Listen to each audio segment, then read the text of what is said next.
awesome. So let's move on now to the Pirates, guys. Oh, this is going to be a really tough situation. This is going to be tough. Eugenio Suarez has gone to the Reds. You know, it really does baffle you as a Pirate fan.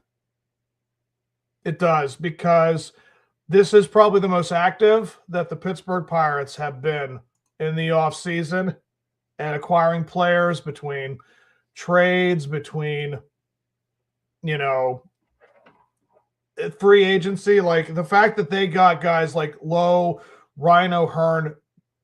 Ryan O'Hearn voluntarily took the deal that the Pirates offered him, and that should be enough. Again, watching this organization make enough moves where it's like, guys, they're trying to be competitive. I have to give it to them this season that they're actually trying to be competitive.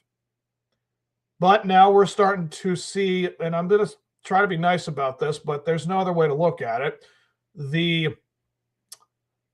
basic attitude of these players, knowing that, and again, I warned them about a month or two ago on one of my topics, was they were going to try to push $110 million payroll, but then I entitled it 110 million reasons why you don't come to play in Pittsburgh. And there it is. Eugenio Suarez obviously didn't want to come to Pittsburgh, knowing that his options were Cincinnati and us, and he has played for Cincinnati. Yeah, that's really the only reason why I think the guy went to that team, because he's familiar with them. And is it the biggest crime for him to have that reason? No, I don't think that's ever a reason. You know, you can't blame the guy for wanting to go to a team that likes him, that knows he can hit home runs there. It's one of the easiest ballparks to hit home runs out of. Great American Ballpark. It's it's a hitter's dream. So it's going to increase his numbers, but folks, it doesn't help anything. The fact that he basically went to the enemy. He went to the team in your division. I don't know what else to say about it. It's just so unfortunate that this team has the reputation that it has for never being competitive, and players that, you know, free agents, they know this. So I can only imagine when he was pretty much being asked to play third base, when he knows he's not a great third baseman. He's not. Defensively, he is not a great third baseman, but he has numbers to back them up. So he's a great DH.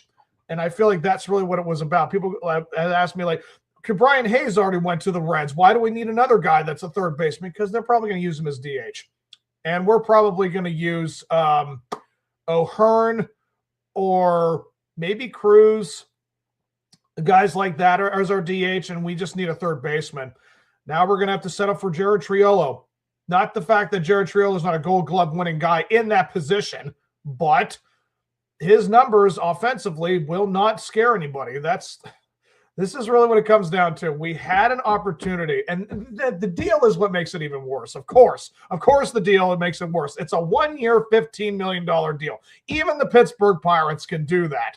Again, it just shows you that Suarez had no intention of coming to play for Pittsburgh because he hates this organization for what they have done. And I don't blame them one bit. I cannot fault any free agent who has this attitude of, I don't want to come here because they're not going to be competitive. They don't want to be competitive. And the years are hurting them. Like the reputation over the years has hurt this team so bad.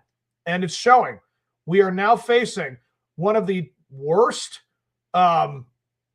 situations, for free agency, at least. Because, again, I thought that we would get over that hump when we saw that we could give a 2-year, almost $30 million deal to Ryan O'Hearn. I'd like to think, again, a player that wants to be competitive on a competitive team. If $15 million a year is not enough for you, I don't care what the ongoing rate. I don't care that players in this league can make $20, $30, $40 million a year, in free agency. I understand that teams can do that, but the fact that a player can't be satisfied with that much money a year, that's just saying how much we need a salary cap, because these players need to have a little bit more humility when it comes to their offers. I just don't think I don't understand why a player thinks $15 million isn't enough for them. the fact that it has to be 30, it has to be 40, it has to be the most money that you could possibly get. Folks, it's that is a rarity. Like Paul Skeens is in that category of that guy deserves pretty much the entire bank. Like, that's the truth. If you can produce like a Paul Skeens level guy, that's when you know you can be warranted that much money. But the fact that $15 million a year is not enough, again, it just shows favoritism. It just shows their preference, and he didn't want to come here. But now we got to look at the roster as it stands right now going into the 2026 season, because, guys, spring training is just a couple weeks away. Oh, I'm so excited. Baseball is almost back, folks. That means warmer weather. It means that we're going to actually enjoy some good stuff. And there are some guys to be looking forward to. I mean, if we show this roster as is constructed. That's not a word. Let's see here. So what you have here is your pitchers. The current pitchers on this staff are Braxton Ashcraft. And again, seeing these numbers, I don't really look into like the profile, but it's like 6'5", 220. That is a huge dude. Hunter Barco, lefty, 6'4", 235. That is fantastic. You can't ask for more from a guy's build than that. And then you look at this dude, Brandon Bedeas. I don't know how you say that last name. 6'2", 158 pounds. That guy's got to look like that. Like, that's incredible. That's a tall, lanky guy. Bubba Chandler, 6'3", 218. Now we're talking. That's a little better. Wilbur Dotel, 6'3", 178. Again, another bean Polish kind of guy. That's insane. Ryan Harbin, yes. 6'4", 195. That's pretty good. Thomas Harrington, 6'2", 185. That's not bad. And Jerrod Jones, I could not believe how it's like. I didn't think the guy was that shorter than the other guys. I know when he stood next to guys like Mitch Keller and Paul Skeens that he was shorter, but I'm like, man, I can't believe he's only 6 foot. But being 190, this dude will be back hopefully by the end of April, early May at the latest.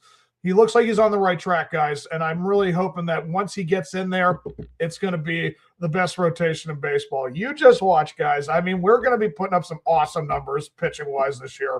Mitch Keller, 6'3", 212. Antoine Kelly, 5'10", 183. That's a pretty short dude for a pitcher. And Justin Lawrence, 6'3", 213. Dudes, he's, I think, our oldest reliever, and that's great leadership. I think that's a good guy to have in your bullpen. Isaac Matson, that was a great story last year. Local guy, never had a, I don't think he was on a AAA team or any kind of affiliate with the minors, but he shows up and earns a spot. 6'2", 215. That's about as good as it's going to get. Carm Majinski, 6'2", 220. Yeah, that's pretty awesome. Mason Montgomery, 6'2", 205, lefty. That guy we got from the Rays. That is or the Astros. I forget who went from where. But yeah, we acquired him in that trade with the Rays, Houston, and us. And yeah, that's great to see another lefty in that, to see that his stuff hits 100 miles an hour. It's a potential for a very nasty reliever. And Nichols, I don't know why he's still on this team. He seems like the new Colin Holderman ordeal. And Johan Ramirez, it's not the best showing that he's had this year. Dennis Santana, that's basically built as our closer. I mean, I would put him probably, of all the 30 teams in baseball, I'd probably put him in the middle. I mean, he's probably 14th or 15th tops in the, reliever or closer. So is it going to make them the best bullpen? We'll see. Evan Sisk, I mean, he's okay. I don't think he's the most terrifying, lefty. But he doesn't do terrible. Paul Skeens, guys, 6'6", 260. That is a tight end. Holy crap. That is unbelievable.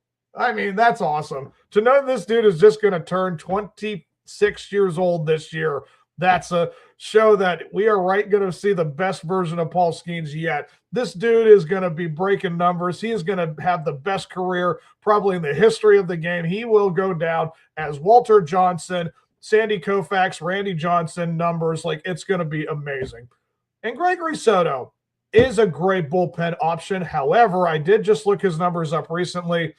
good God. I think he, in his last 15 games, he was 0-3, 1-3 with a 7.7 out of the bullpen. I don't know what to make of that, but let's just hope that's kind of like he was just on the back end of the season. It was over. Let's just hope he kind of bounces back, because we need as many lefties in that bullpen as we possibly can get. Because right now, we don't have a single lefty in the rotation. Our rotation is all righties. So I'm going to assume they're going to try and go and get a guy like Jose Quintana again, because he has played here before, and he actually liked being here. So that's a plus for us. He's a great option. He is a workhorse, and it's a great lefty option. I liked having him here when he was here, and it would be great to have him again. But now you look at the current roster, active roster with the catchers. Joey Bart. I really am hoping this dude brings his bat back this season, because right now Henry Davis is the best catcher with the framing. Every pitcher likes to catch with Henry, but this dude has no offense whatsoever. The number one overall pick in 2021 or 2022, it's one of the two. The fact this dude has been in the league now for 3 years and has put up the numbers he has, there's nothing else to say, guys. It's a bust. I'm sorry. I hate that I'm using that word with a number one overall pick, but the dude has like no offense whatsoever. I'm not saying that he can't find it now, because again, some players do take years to develop. It is not like it happens overnight with some guys, but it's the Pirates. I love knowing that this has always been the problem with this organization. They don't develop. They don't try to make anything better. So it's like, you got to come with it. And Henry Davis obviously didn't come with his bat. He has a great framing. He's a decent defensive dude, but when it comes to that bat, it's non-existent. So hopefully that changes and we have some more production out of the guy, but it's very unlikely. Rafael Flores Jr., that trade we made with the Yankees last year for Bednar. Oh, could we use Bednar? Oh, man, if we had Bednar, it would be so solidified of our pitching rotation. But here we are with this option, 6'4", 232. He's going to be 26 years old this year. I mean, that's right there in the prime of your career. Does he have what it takes to be a major leaguer? I mean, he obviously couldn't hack it with the Yankees, but that just means he's probably perfect for the Pirates. That's really what it comes down to. If you're the worst player on the Yankees, you're going to be the best player on the Pirates probably. So it's a possibility this dude will show up and give us something to be impressed with. I mean, he could come out of nowhere. It's very possible. The last time we got a Yankee catcher, that was Russell Martin. Just want to throw that out there. It's possible we could see another resurgence of something like that. So let's move into the infielders. Jack Brannigan. Did not know this man existed. Nick Gonzalez. I mean, we're basically put up or shut up with Nick this year. He's been in the league enough where he's shown flashes, but it's not consistent. Hopefully this guy figures out how to be a part of this. Spencer Horwitz, I very much appreciate everything he does. I was very impressed with what I saw this season. He was a great pickup, and it probably one of Ben Sherrington's best offensive pickups he's ever had. So that's pretty darn impressive. He's going to be 29 this year. He's right there. Hopefully we can get the most out of him while he's here. And Brandon Lowe, that trade is a fantastic trade for the offseason. I mean, dude has been in this league now for so long. He's been a fantastic veteran leader. And the fact that he's going to be 32 this season, he's right there still in the prime of his career. He still has plenty left to play for. And, yeah, looking at O'Hearn, this is the same situation. Going to be turning 33. He's going to be a huge name for this lineup. I'm very impressed with what they were able to sell him on, and he was sold. So I'm very happy to know that a player actually wanted to come here and produce. So hopefully that's the thing. Bring the dang bat, and hopefully it rubs off on everybody else. Now, Andy Rodriguez, that's an interesting thing. They don't have him as catcher. So are they going to platoon him at first or something? Is that what the plan is with him? I don't know really why that's the case, but that's guess what they wanted to do. I would love nothing more than to see the version we saw of him when he showed up with the Pirates. I would very much be it would be a nice surprise. Do I see it happening? It's possible. Could he very well own the first base side with Horwitz? That would be nice to see these two guys switch off, but O'Hearn's also a first baseman, so just seems like that's too much traffic, but it would be nice to see the version we saw of him when he got here. Jerrod Triolo, again, what more can be said about it? The guy's a Gold Glove winner at third. It would be nice to see this dude produce, but we that was a fluke thing, they said, when he came up first with his bat. And it was kind of that thing. He had a lot of lucky hits, and he hasn't looked like that since. It's been 3 years since the guy has shown up. It just seems like this is wishful thinking, and I really wish they had another option, but we're going to have to deal with it. Emmanuel Valdez, 5'9", 190. Man, being that, he's going to be 28 years old. I mean, the fact that he is finally making a push in the majors, I don't know. We need all the help we can get offensively. So if this guy can produce anything like that, that'd be fantastic. Nick York ending with it. It's tough. Like he could be okay. I mean, but I don't see that being like the reason why it's all of a sudden going to work for the offense. But it's just a name. It's just an option in the bench if we ever need a guy. So with the outfielders ending it up, Billy Cook. I mean, he's going to be 20. He just turned 27. That's not a bad year, but he's been up and down. He has not shown that he can stay in the majors. It is what it is. O'Neal Cruz. This is it, guys. I mean, I feel like this is another put up or shut up. It's like Nick Gonzalez. He has been so inconsistent. I feel like this should be the surge year for him. He's going to be turning 28 at the end of the season. It's right now the best time to really use all that massive 6'7", 240 frame to start hitting homers. They just need to produce with them. That's just the bottom line. Oh, God. Janexon Garcia. I don't want to say that guy's name wrong. But I know he was the guy we picked up from the Red Sox trade with Oviedo. I mean, he's going to be turning 26 this year. I mean, right there at the prime of his career. Wait, 24. Yeah, 24. I'm sorry. I can't do math. No, is it 26? Yeah, jeez. I love when I show my education. 26 years of age, going to be this year. It's 163. You need to put about 20 more pounds on you, bud, at least. If you're 6 foot, man, that is a small dude. Jake Magnum, I'm really interested in seeing what this guy's going to bring. Because, again, he had a breakout year and his 29-year season. He's going to be turning 30 next month, right before this season starts. Hey, do everything you can to show why you were traded for. I mean, it's very important to see that. Brian Reynolds, being a switch hitter guy, again, this is the bounce back year for him. He needs to return to form, and that should be the case. I mean, yes, this was the worst offensive season he ever had. I think that all the off-field stuff, like I know he had kids, I know he has a family, so it's like trying to adjust to that, I would like to think, is virtually impossible. I mean, I don't know how these ball players do it when they have a home life and the road life they have. I'm sure it was a lot to jumble that schedule. So it should be a much better season for him. I think he'll have a better mindset because, he's just going to focus on the game because now he's got his family stuff in order. Like, hopefully that is what was the case, and he's going to have another great season. So you're looking at like a a comeback player of the year for him. Hopefully he does that. The fact that Andrew McCutcheon is not on this team and Jack Sawinski is tells you a lot. It really does round it all out, guys. I mean, he is just 20. He's going to be 28 years old. Okay. I mean, I don't know what more to say, but this right here just is not necessary for them to give this guy this many opportunities. I'm sure he is a great human being. I'm sure he loves playing in this team because no other team would play him probably, but this is the situation you got.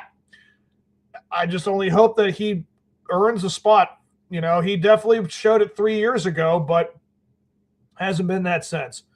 And then we're wrapping it up with Valdez, 6'2", 181. I mean, it's just a name. I mean, he's going to be 22. He just turned 22. So he's got a lot to prove. The roster itself, guys, is not the thing that really strikes fear into the MLB right now. But I know that rotation-wise, this team is absolutely one of the more impressive teams to look at. So I'm very much interested in seeing how they're going to handle the lineup. there's still time before spring training to go and acquire someone. They can go and get a Hosuna. They can go and get Ventos from, I think that's the Mets. I think that's how you say the guy's name. But yeah, there's still a chance to improve that lineup. But right now, we're the fourth best team in the NL Central because the Reds got Suarez. That really is what it is. We were tied for third with the Reds, and then that tipped the scale in their favor. So now we're hoping that we're not dead last and the Cardinals still stink. And that's really what it's looking like, because the Cubs, as far as I'm concerned, look like the best team on paper on this team. And the Brewers always show up every year, no matter what their lineup or what their roster looks like. They always are at least the second best team in that division. They just know how to run themselves correctly. And the Reds right now have just tipped the scale their way to being a competitive team in there. So now here we are on the outside looking in yet again. And, dude, it just stinks to know that this organization can only be competitive if they ever put in a salary cap. That's the only way this team will ever be competitive. That's really what this is showing, that they'll have no choice but to have this system put in so they can be competitive. It just stinks, guys, but that's what you get. So hopefully they have a great season and they use what they've got to the best of their abilities. So let's move on.